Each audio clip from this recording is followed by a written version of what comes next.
భూపాలపల్లి జిల్లా కేంద్రంలోని మంజూరు నగర్లోని రిలయన్స్ కంపెనీకి చెందిన స్మార్ట్ పాయింట్ లో మాయాజాలం వినియోగదారులను అయోమయానికి గురి చేస్తుంది.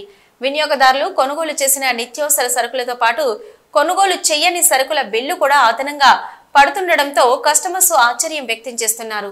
కాగా దొంగ బిల్లులతో వినియోగదారులకు కుచ్చుటూపి వేస్తున్న ఘటన ఆలస్యంగా వెలుగులోకి వచ్చింది. అయితే దీనిపై వినియోగదారుల హక్కుల కమిషన్ చైర్మన్ గోవర్ధన్ మాట్లాడుతూ వినియోగదారులను మోసం చేయడం నేరమని అన్నారు. స్మార్ట్ పాయింట్ లో జరిగిన అదనపు బిల్లు మోసంపై ఫిర్యాదు అందగా షాపును తనిఖీ చేశారు. ఈ విషయంపై బాధిత వినియోగదారులని వివరాలు అడిగి తెలుసుకున్నారు. వరంగల్ కన్జ్యూమర్ జిల్లా చైర్మన్ భూపాలపల్లిలో కొత్తగా నేను తీసుకోవడం జరిగింది.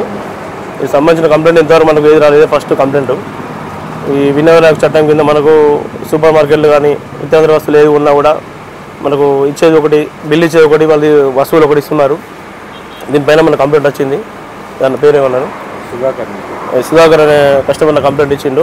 దీనిపైన ఎలాంటివి ఉన్నా చట్టరీత్యా చర్య తీసుకొని కస్టమర్కి న్యాయం చేయగలుగుతాం. మనకు కన్జ్యూమర్ కోర్టు ఉంటుంది, సంబంధించిన సంస్థకు సంబంధించిన కన్జ్యూమర్ ఫోరం ఉన్నది.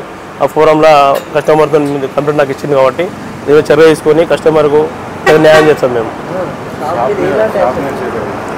దానికి సెక్షన్లు ఉన్నాయి, దానికి సంబంధించిన మేము కోర్టులో వీళ్ళకి నోటీస్ పంపించి కస్టమర్కు న్యాయం చేస్తాం. దానికి సంబంధించిన పెనాల్టీ కూడా నాకు కస్టమర్కి అందజేస్తాం. అవి కూడా ఉన్నాయి కదా. మనం ఇది మొన్నే మనం కొత్తగా జరిగింది, 1 month అయితే మనం తీసుకునేది. దానికి సంబంధించిన అన్ని మేము కూడా రైట్స్ చేస్తున్నాం. ప్రజెంట్ చేసి మనకు కొత్త ఇంకా వెళ్ళి వస్తాయి. ఏమన్నా జిల్లాలో ఏ సమస్య ఉన్నా మేము కంప్లైంట్ తీసుకుంటాం.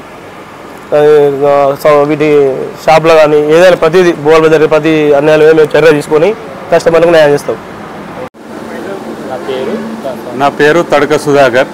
నేను ఇక్కడ మైసమ్మ కాలనీలో ఉంటున్నా. అయితే నిన్న రోజున మేము ఇక్కడ నిత్యావసర వస్తువులు అవసరం ఉండి ఇక్కడ రిలయన్స్ మార్ట్కు రావడం జరిగింది. వచ్చి సామాన్ అంతా తీసుకున్న తర్వాత మాకు బిల్లు ఇచ్చారు.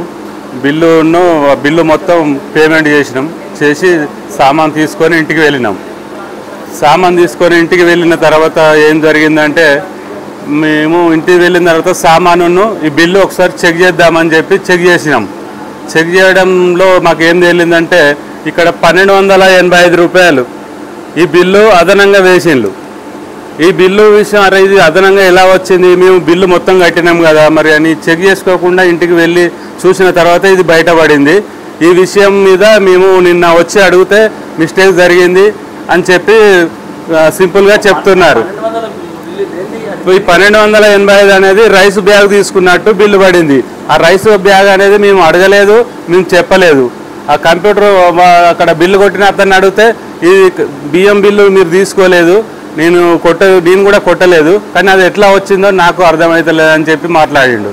ఈ విషయం మరో అతన్ని అడిగితే ఆయన సీసీటీవీలో దానిలో చెక్ చేసి ఇది ఎలా మిస్టేక్ జరిగిందో మాకు అర్థమవుతలేదు అని చెప్పి మాట్లాడుతున్నారు. అంటే ఒక కస్టమర్ ఇట్లా మేము బిల్లు చెక్ చేసుకునేపాటికే ఇది దొరికింది. ఒకవేళ చెక్ చేసుకున్నట్టయితే ఇట్లా ఈ 1285 ఇట్లా చాలామంది మోసపోతున్నారు కదా. దీని మీద వీళ్ళ మీద యాక్షన్ తీసుకొని ఈ షాప్ను క్లోజ్ చేసి వాళ్ళ మీద కేసు నమోదు చేయాలని చెప్పి నేను డిమాండ్ చేస్తున్నా.